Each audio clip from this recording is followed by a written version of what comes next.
Boa tarde, meus irmãos. Com grande alegria estar aqui de novo, conversando com vocês, a turma do Bezerra. É muita saudade, né? Muita saudade. Há tempos atrás, essa hora, a gente estava lá no centro. Que maravilha. Mas vai passar. Esse capítulo 1, Não Vim Destruir a Lei, fala dos 10 mandamentos. Então, nós vamos conversar sobre ele. Agora, eu, meus irmãos, particularmente, confesso que eu não possuo uma cultura a respeito do Velho Testamento, da Bíblia, e afirmo que sinto até envergonhado, que eu nunca li a Bíblia. Tudo que eu já aprendi foram através do contato com os ensinamentos através do Espiritismo. Portanto, meus irmãos, me perdoe as falhas se houver durante a nossa conversa e o nosso estudo. O que eu pesquisei foi baseado no trabalho de Kardec e nos livros psicografados pelo nosso querido Chico Xavier. Sabemos que a Bíblia é dividida em Velho e Novo Testamento. E aí fui pesquisar a palavra testamento, o que ela significa. A palavra testamento significa aliança. Assim há uma aliança, que nós chamamos de aliança velha, de Deus feita com os profetas, principalmente com Moisés. E outra, que nós chamamos de aliança nova, feita com Jesus. E uma mais recente ainda, aquela feita com os espíritos, com Kardec, Chico e tantos outros médios existentes no planeta. O Moisés, ele recebeu de Deus os 10 mandamentos, que as pessoas também chamam de decálogo, que significa 10 palavras. Essas palavras, meus irmãos, resumem a lei dada por Deus ao povo de Israel, por meio de Moisés.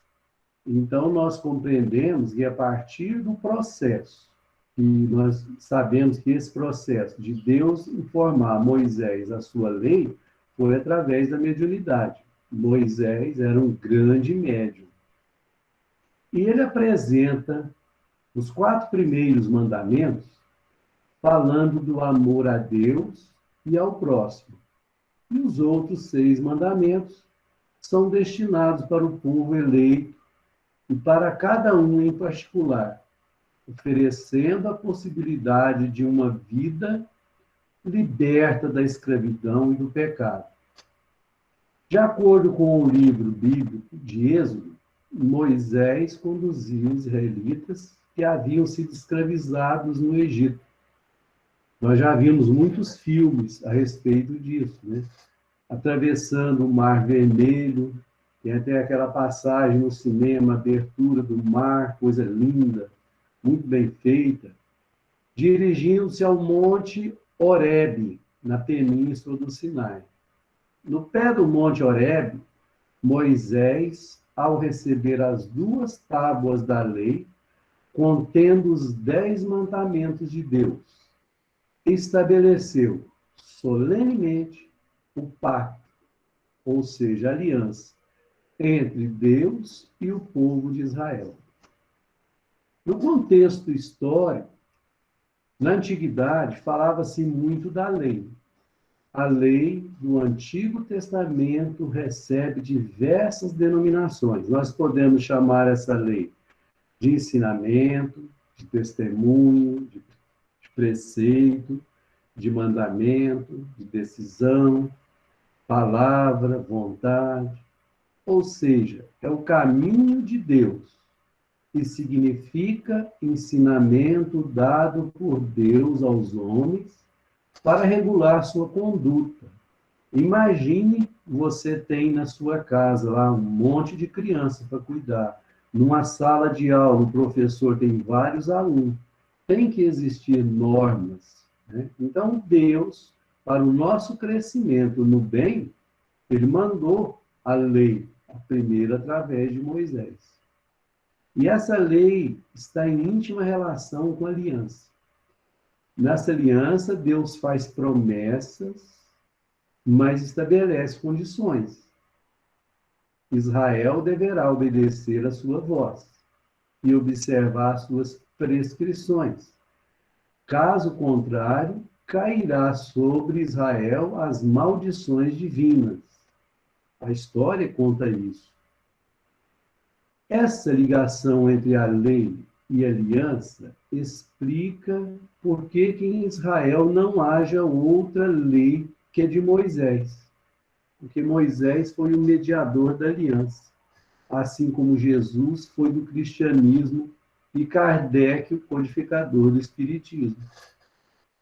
Lá em Israel, mais de 70% da população pratica essa lei, eles são judeus. E o judaísmo foi fundado por Abraão no século XVIII antes de Cristo. A religião se desenvolveu com a civilização hebraica através de Moisés, Davi e Salomão. Na visão judaica, Deus é o criador do universo e é quem influencia a sociedade humana. E nós acreditamos nisso. Deus é o criador do universo e ele influencia na nossa sociedade. Tudo certo. Moisés recebeu as 2 tábuas dos 10 mandamentos no Monte Sinai. Esses 10 mandamentos representam a primeira revelação divina aos homens. Ela foi local, quer dizer, localizada no Monte Sinai, Israel. Moisés foi o revelador. Dizem que recebeu diretamente de Deus. Em realidade, Moisés foi um grande enviado, um grande emissário, mais especificamente um grande médium. Mediunidade existe sempre. No Livro dos Espíritos, aqui, na pergunta 621, Kardec pergunta aos espíritos: onde está escrito a lei de Deus? Aí os espíritos, com todo amor, com toda bondade, respondem: na consciência de cada pessoa. Então, existe a lei de Deus na minha consciência, na consciência de cada um que está encarnado aqui na Terra. Essa lei, ela já está impregnada e a pessoa não tem que fazer nenhum esforço para cumpri-la. Outros, essa lei ainda não está. Então, precisa que se lembre sempre. Por isso que a gente precisa ler o Evangelho todos os dias, para os ensinamentos de Deus, de Jesus, ficarem impregnados na nossa inconsciência. E o Allan Kardec vai além e pergunta: se o homem carrega em sua consciência a lei de Deus, que necessidade haveria de revelar essa lei aos homens?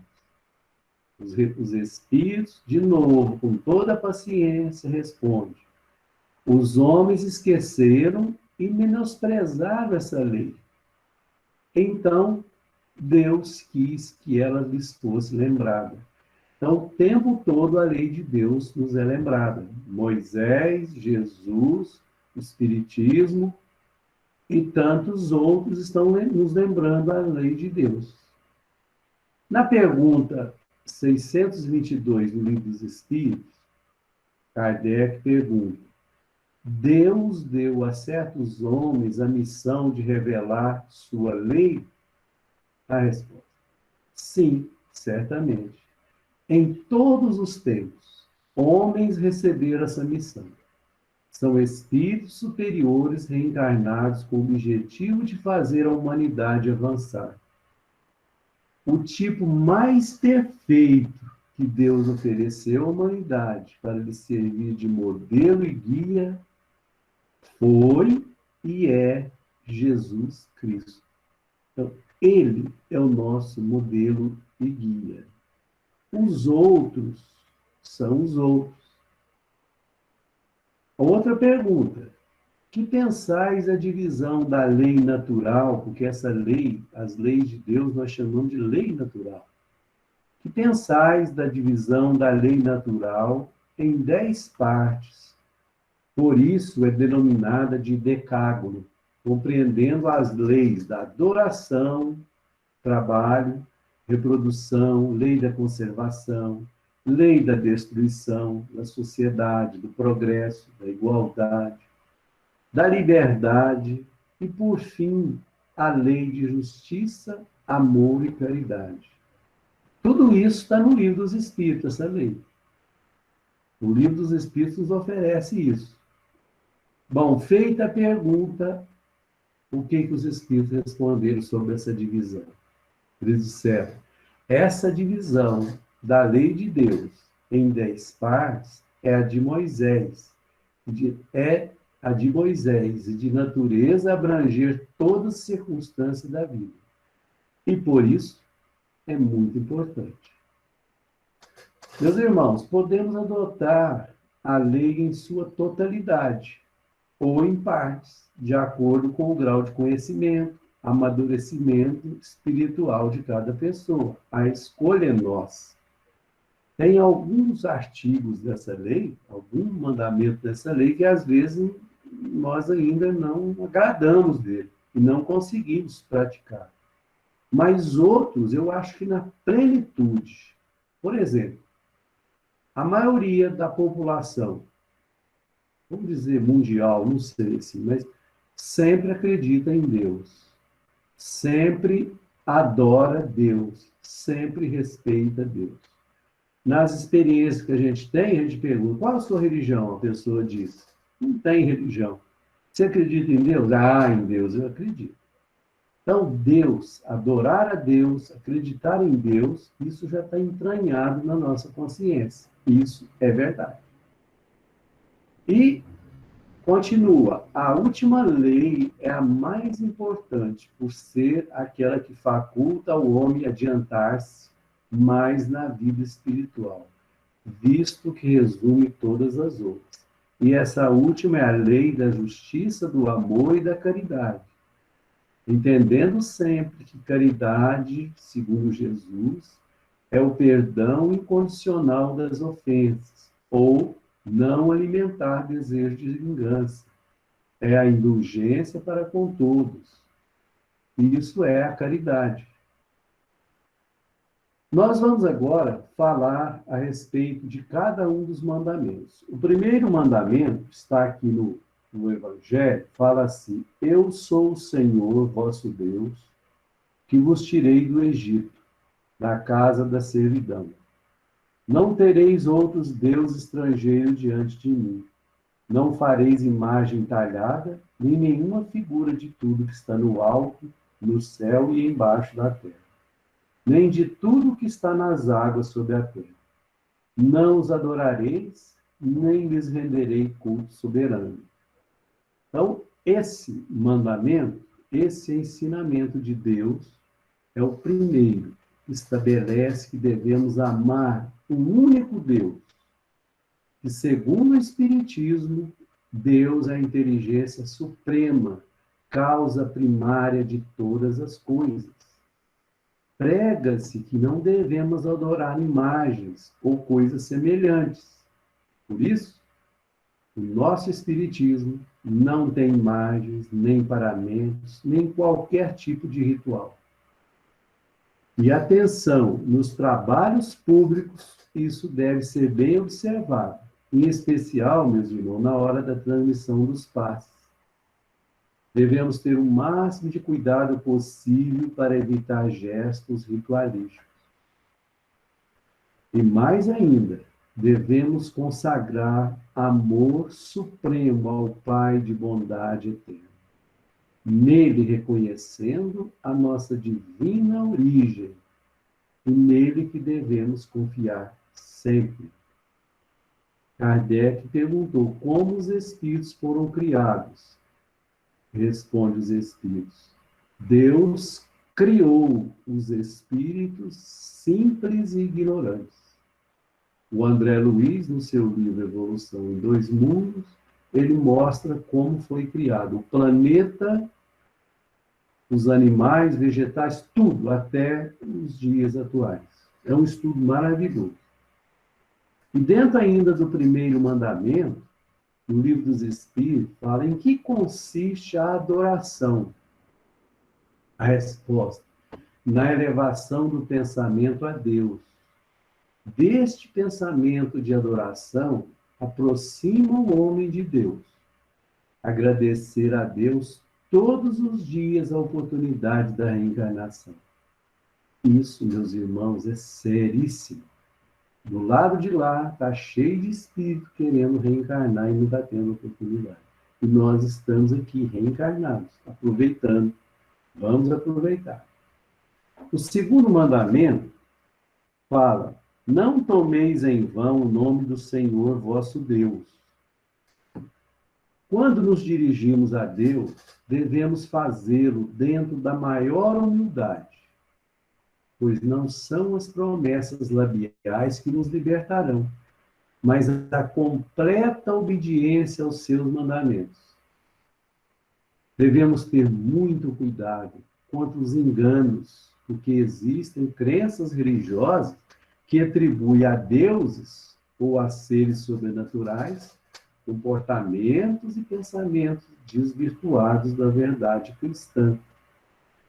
Nós humanos, meus irmãos, corremos risco de valorizar objetos ao substituí-lo pelo trabalho dos Espíritos amigos. Eu estou aqui, abri o Evangelho, tem um retrato aqui do Dr. Elias. Então, ao fazer as orações, se a gente não tiver cuidado, eu começar a olhar, pedir para essa imagem aqui me ajudar a resolver os meus problemas. Mas isso aqui é uma imagem, é um papel.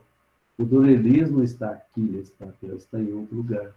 E isso acontece demais, a gente colocar um objeto e pedir àquele objeto alguma coisa. Aí fala, mas de vez em quando dá certo. Mas a explicação é a seguinte: quando você entra em contato com aquele objeto, faz seu pedido, o que você passa a acreditar no objeto?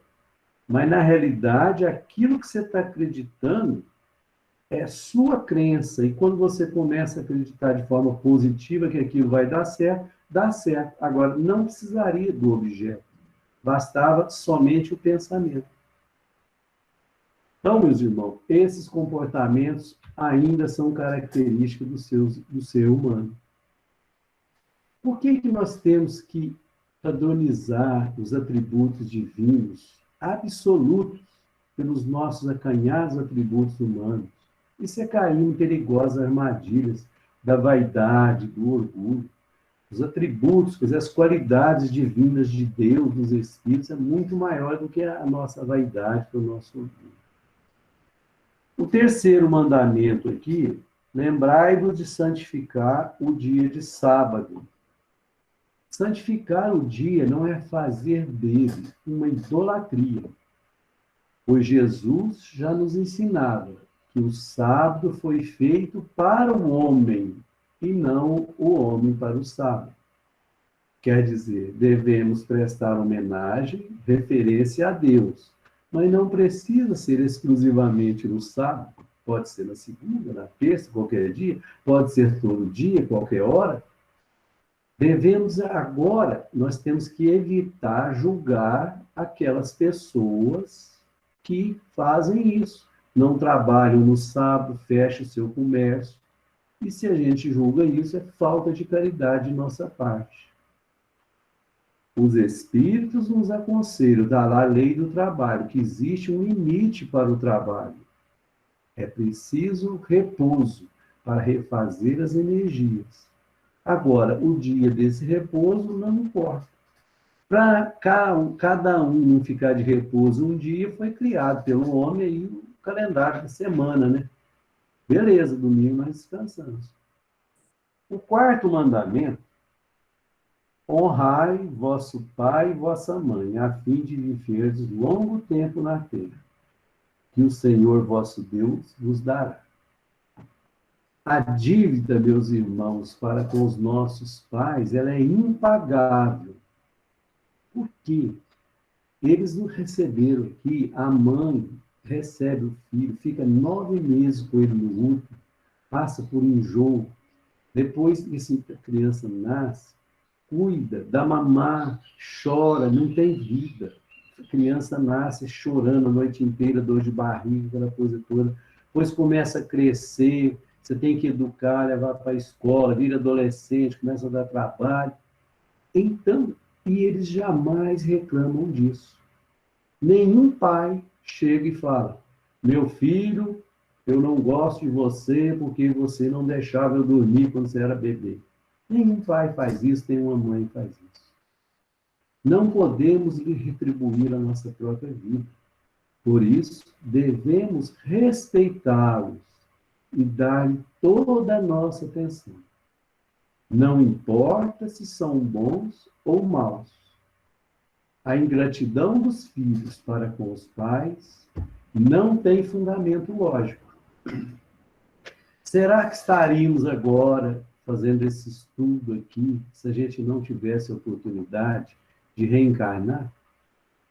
Lembramos que do lado de lá nós combinamos tudo com ele, dizendo: eu vou ser filho do fulano, filha da fulana, e agora chega aqui, a gente esquece e começa a cometer alguns enganos, mas aí vem a lei de Deus para nos lembrar: honrai vosso pai e vossa mãe. Vamos lembrar que a dívida para com nossos pais terrestres de natureza sublime.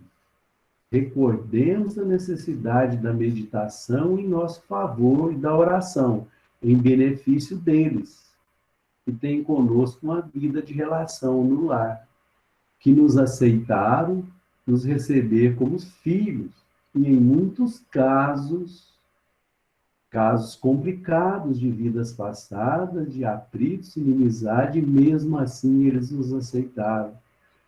E aí a nossa primeira tarefa é reconciliar com nossos pais, pedir perdão e perdoá-los também, porque eles também, quem sabe, fizeram alguma coisa contra nós. Por isso, reconciliar com os vossos adversários. E às vezes os nossos primeiros adversários são os nossos pais. O quinto mandamento fala: não matareis. Meus irmãos, nós somos responsáveis pelas vidas que deliberadamente eliminamos.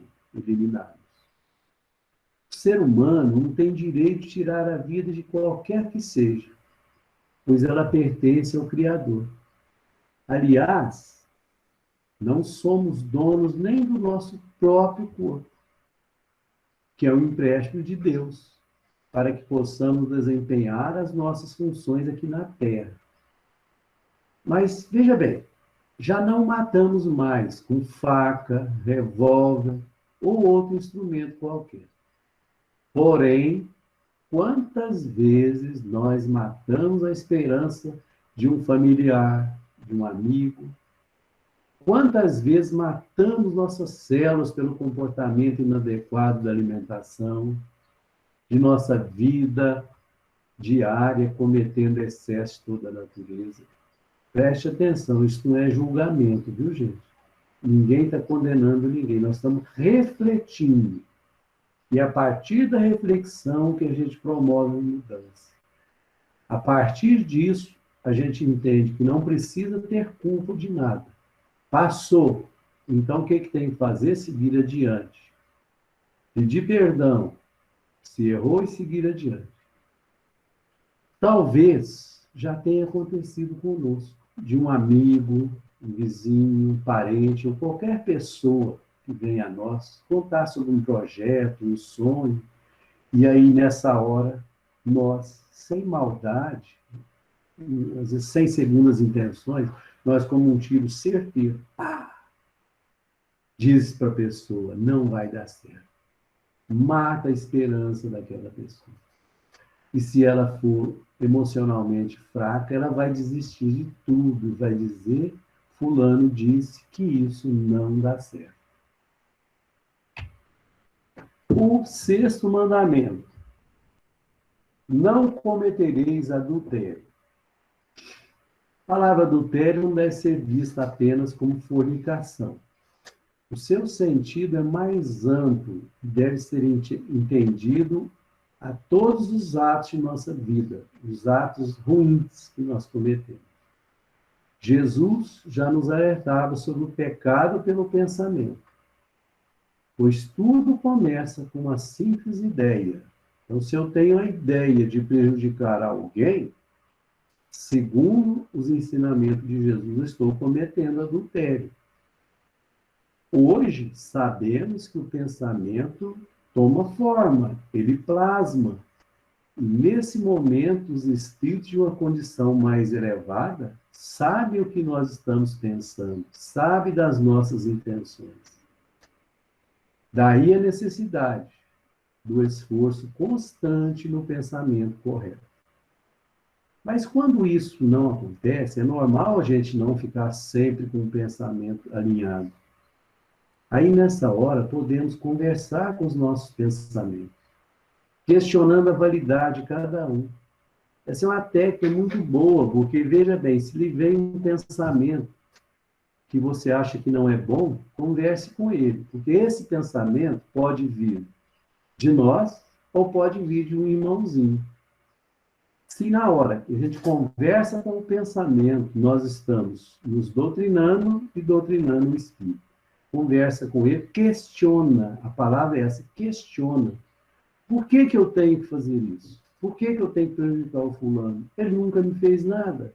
Por que eu tenho que trair minha mulher? Ela é uma boa pessoa? Ou meu marido? Não tem. Começa a fazer essas perguntas e as coisas começam a clarear. Aí vem a espiritualidade e começa a te insuflar com bons pensamentos. E a pessoa, meus irmãos, que não concebe pensamento do mal em momento algum, significa que a lei de Deus já internalizada nele. O progresso está realizado. Está tudo automatizado, ela não faz nenhum esforço para fazer isso. Agora, aquele que ainda pensa no mal, mas não faz, o progresso está em vias de realizar. Está caminhando. Muitos de nós somos assim ainda, normal. E aquele que pensa no mal e realiza o que pensou, o mal ainda está com toda a força. Então, o trabalho está por realizar. Precisa de muito esforço, mas não é o fim. Vamos para o mandamento 7. Não furtareis ou não roubeis. Devemos evitar apropriação indevida para que não agravemos as próprias dívidas. Agora, há diversos tipos de roubo. De dinheiro, de coisa, de objetos. Roubo do tempo, do sossego, da quietude do próximo. E ainda nós roubamos o leite que é do bezerro. Vai lá, tira o leite que era do bezerro, a gente bebe aquele leite. Vamos agora para o 8º mandamento. Não prestareis falso testemunho contra o vosso próximo. Cada um de nós pode ser o próximo que está recebendo falso testemunho. Será que gostaríamos que isso acontecesse conosco? Aquilo que não queremos para nós, não devemos fazer aos outros. Isso nós já aprendemos no Evangelho, nos ensinamentos dos Espíritos. O 9º mandamento, não prestareis, não desejareis a mulher do vosso próximo. Desejar a mulher do próximo tem muito a ver com o adultério. Por isso, a importância de educar o pensamento e os sentimentos é o ponto-chave. Mesmo assim, convém não nos deixarmos influenciar demasiadamente pelos meios de comunicação de massa. As novelas, filmes, podem ser gatilhos para que nossos pensamentos criem ideias que mais tarde podem causar grandes sofrimentos. A gente vê aquelas mulheres no carnaval, né? Toda desfilando de biquíni. Então, aquilo lá é um gatilho para despertar algum tipo de pensamento em nós. Temos que nos esforçar para expulsar de nossos pensamentos e lábios toda palavra e comportamento que possam magoar pessoas do nosso bem-querer, da nossa vida de relação, da nossa convivência. Vamos para o 10º mandamento. Não cobiceis a casa do vosso próximo, nem seu servidor, nem sua serva, nem seu boi, nem seu asno, nem nenhum de todas as coisas que lhe pertencem. Aí entra aquele sentimento chamado inveja. A inveja é o maior dos males. Jesus ensinou-nos que devemos ser nós mesmos. Ele dizia, ser tu mesmo. Desenvolva a tua personalidade. Seja você mesmo, pobre ou rico, alegre ou triste, mas seja você mesmo. Ele disse isso. Sigamos o nosso caminho. O que iremos ganhar andando pelo caminho traçado pelos outros? Nada, né? Nada. A não ser que aquela pessoa seja um missionário. Precisamos ter cuidado contra a inveja e o despeito. A inconformação e o ciúme, aprendendo a conquistar alegria e tranquilidade ao preço do esforço próprio, porque os nossos pensamentos vêm antes de nossos passos, plasmando hoje o caminho do amanhã. O que eu penso hoje toma forma, o que eu desejo para mim amanhã começa a tomar forma, se eu começar a insistir naquilo, se eu merecer aquilo tudo. Então, se eu mentalizar, plasmar um caminho de paz, de harmonia para mim, para minha família, para os amigos, para os inimigos, aquilo vai tomando forma. Isso é cientificamente comprovado. O Ayrton Senna fazia esse tipo de coisa. Ele ficava sentado no carro, com o pensamento nas curvas que ele tinha que fazer com a máxima velocidade. Então, ele programava, ele plasmava aquilo na mente dele. A hora que ele ia fazer, ele conseguia. O Pelé fazia a mesma coisa antes do jogo. Ele plasmava as jogadas, criava na mente. A hora que ele ia realizava com sucesso. Então, meus irmãos, o ciúme estimula a inveja e ambos trabalham juntos, em acordo, para anular a ação daqueles que lhe inspiram o sentimento negativo. Tem um ensinamento de Allan Kardec, no Evangelho, que fala assim, sobre a lei de Moisés. Esta lei é de todos os tempos, de todos os países, e tem por isso mesmo caráter divino. Todas as outras leis estabelecidas por Moisés, obrigado a manter pelo temor um povo naturalmente turbulento e indisciplinado, no qual tinha que combater os abusos enraizados e os preconceitos ao rio da servidão do Egito. E para dar autoridade às suas leis, ele atribuiu essas suas leis uma origem divina, assim como fizeram todos os pregadores dos povos primitivos. A autoridade do homem deveria se apoiar sobre a autoridade de Deus. Hoje mesmo, existe uma norma, os governantes estão pedindo para que as pessoas não aglomerem. E muita gente não obedece isso. Estão aglomerando nas praias. Então, é porque é uma lei humana. Se Moisés estivesse aqui na Terra hoje, talvez ele dissesse assim, aquele que for à praia, aquele que aglomerar, será castigado com fogo no inferno, e assim por diante. Aí talvez a gente não fosse mais à praia. Então, porque uma lei vinda de Deus, ela não pode impressionar as pessoas de bom senso, porque a lei de Deus, de justiça, de amor, ela não pode dizer dente por dente, olho por olho, se confere, com ferro fere, ferro serás ferido. Uma coisa assim, ou seja, devolver toda a ofensa recebida. As mulheres adultas tinham que ser apedrejadas pela lei de Moisés. Mas a lei de Deus não fala isso. Meus irmãos, olha, às vezes me deparo com pessoas que não acreditam em Deus, mas quando você questiona essas pessoas, descobre que o Deus que elas não acreditam é nesse Deus vingativo, que castiga. E nesse Deus eu também não acredito. Eu acredito no Deus de bondade, de amor, de justiça, de caridade. É bem evidente que aquele que tinha colocado em teus mandamentos, tu não matarás, tu não farás mal ao teu próximo, não poderia se contradizer, fazendo deles um dever de extermínio. As leis mosaicas propriamente ditas tinham, pois, um caráter essencialmente transitório. Kardec falou isso.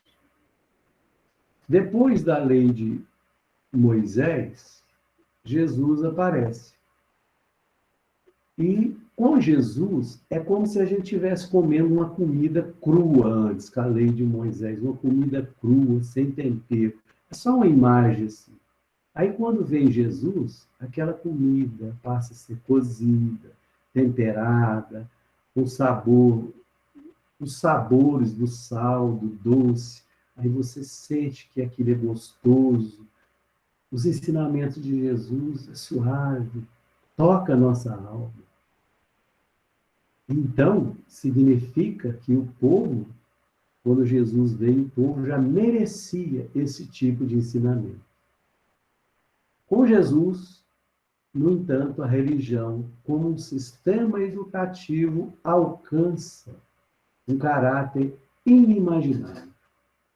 Com Jesus, não tem templos de pedra, não tem ritual, nem hierarquias efêmeras, passageiras, nem avanço ao poder humano.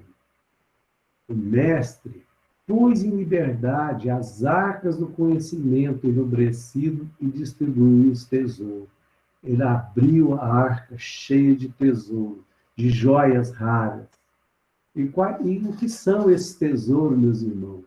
São seus ensinamentos sobre a lei de amor e caridade, sobre o perdão incondicional, sobre a reencarnação, quando diz a Nicodemos, na verdade, te digo que aquele que não nascer de novo não pode ver o reino de Deus. Jesus, na sua bondade, ele dirige aos homens simples de coração, principalmente aqueles curvados pelo sofrimento, e ergue-lhes a cabeça, trêmula para o céu. Aproxima de quantos desconhece a sublimidade dos próprios destinos e assopra-lhes a verdade, vazada em amor, para o sol da esperança e renascer no ser. Então ele trazia a verdade, o amor, a verdade e o amor no coração de cada um. Mudava completamente a vida das pessoas. Jesus abraça os deserdados e fala-lhes da providência infinita. Reúne em torno dele, da sua glória, da sua humildade escondida, os velhos, os doentes, os cansados e os tristes, os pobres e os oprimidos, as mães sofredoras e as crianças abandonadas, e entrega-lhes as bem-aventuranças celestes. E aqui, quando se fala de mãe sofredora, nos lembramos de Chico Xavier, que sofria junto com as mães que haviam ficado sem a presença física dos filhos amados. Nessa hora, o Chico punha-se a escrever cartas consoladoras, destinadas a essas mães que, ao recebê-las, ficavam alegres, emocionadas.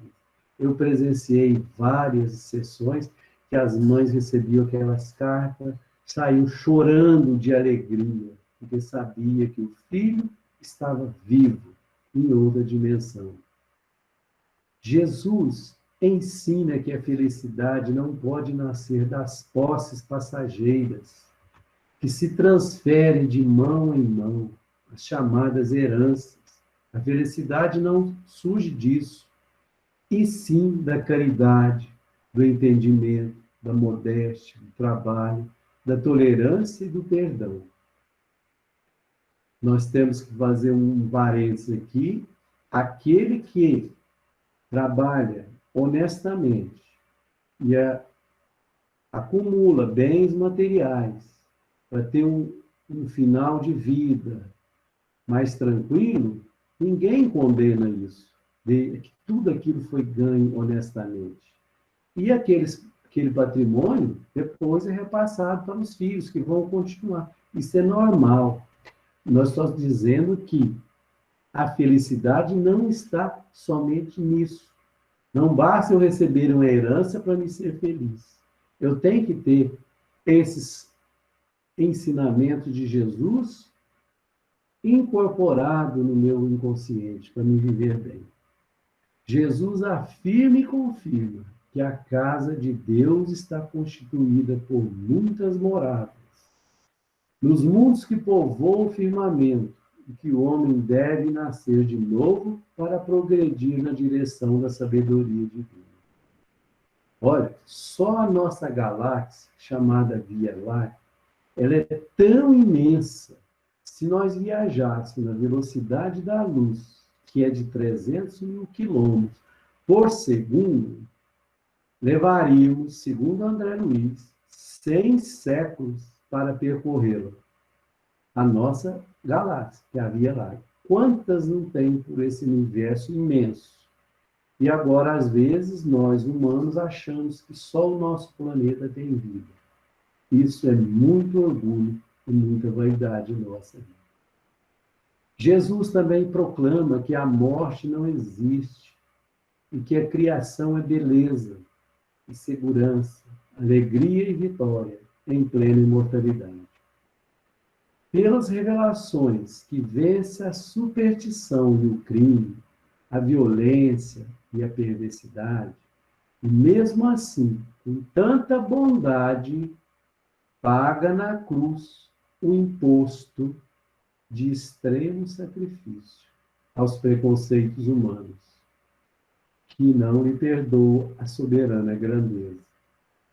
Mas, depois ele reaparece, vivo, redivivo, para a mesma humanidade que zombou e crucificou seu corpo físico, e desvenda-lhe um novo cântico de humildade e a celsitude da vida eterna.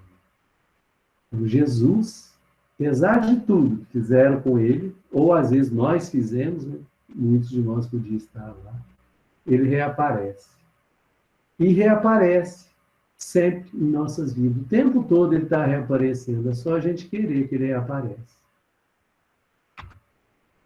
E desde então, o Evangelho de Jesus, em código de harmonia, inspirando o devotamento ao bem de todos, o sacrifício voluntário, a fraternidade viva, o serviço infatigável aos semelhantes e o perdão sem limites. Inicia-se em todo o orbe imensas alterações. A crueldade metódica cede lugar à compaixão. Aqueles troféus sanguinolentos ganhos durante as guerras saem dos santuários. A escravidão de homens livres é sacudida nos fundamentos que se anula de vez. Levanta-se a mulher de uma condição animal para a dignidade humana.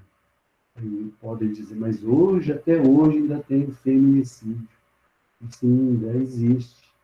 Mas se a gente pudesse pegar desde a existência do planeta até os dias de hoje, aquilo que já foi mudado, foi melhorando, a gente ia ficar surpreso, que a nossa visão ela é muito restrita ao aqui e agora, a esse momento, a essa existência. Quando a gente tem uma existência geral, uma noção geral de tudo, o nosso entendimento melhora. A filosofia e a ciência admitem a caridade no governo dos povos. O ideal da solidariedade pura começa a fulgir sobre a fronte do mundo.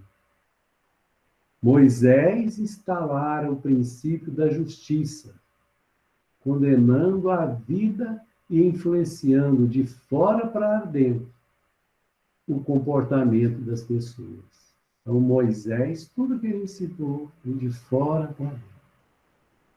Jesus inaugurou na terra o princípio do amor, a exteriorizar-se do coração, de dentro para fora.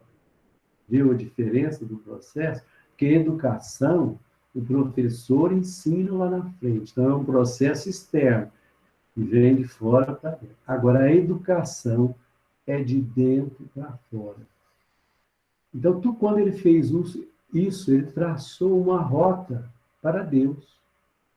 Trouxe até nós o princípio da educação do Espírito.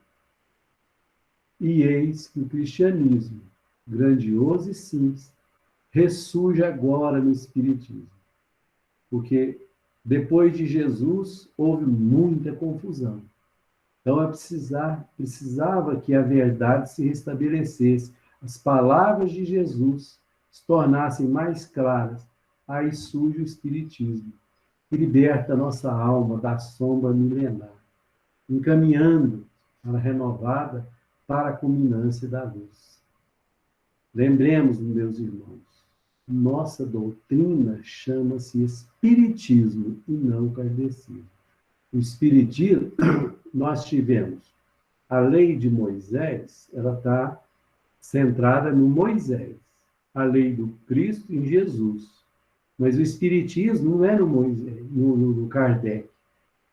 Porque é um ensino universal. Em todos os espíritos contribuíram no mundo inteiro com o ensinamento. O Kardec apenas codificou e organizou. Portanto, a nossa doutrina não é kardecismo. Nós somos espíritas. Não precisa falar espírita kardecismo. Senão a pessoa pode perguntar: existe espírita que não seja kardecista? Então, nossa doutrina é espírita, somos espíritas. Essas ideias foram dos espíritos e não do próprio Kardec. Se fosse assim, deveríamos ter o chiquismo, termo que nosso Chico jamais aceitaria, pois tudo que ele escreveu veio do plano espiritual e não dele. Afirmava sempre, por isso jamais cobrou um centavo por que ele escreveu pelos livros. O Chico Xavier sempre fez questão de dizer isso. O ensinamento é dos espíritos, ele é apenas um instrumento. Agora, meus irmãos, pensemos um pouco. Se já conseguimos discernir o bem do mal, e se já conhecemos o mal e o bem, significa que estamos no caminho certo. Lembremos que aqueles que não conhecem o bem, por enquanto, não conhecem por enquanto, e permanecem ligados ao mal, temos que confiar que em breve tempo terão a oportunidade de conhecer o bem e começar a grande mudança. Um dia nós já fomos assim. E tem mais. Se o Senhor nos permite identificar as necessidades alheias, é porque, de um modo ou de outro, já podemos auxiliar em todos os setores da vida. Isso a gente observa muito nas casas espíritas, que tem um trabalho de sopa fraterna, de auxílio em todo sentido aos irmãos necessitados. Porque esses irmãos que fazem isso já conseguem perceber que existe o necessitado. Então, meus irmãos, muito obrigado pela oportunidade. Eu agradeço a vocês por me ouvirem nesse tempo. E um grande abraço a todos.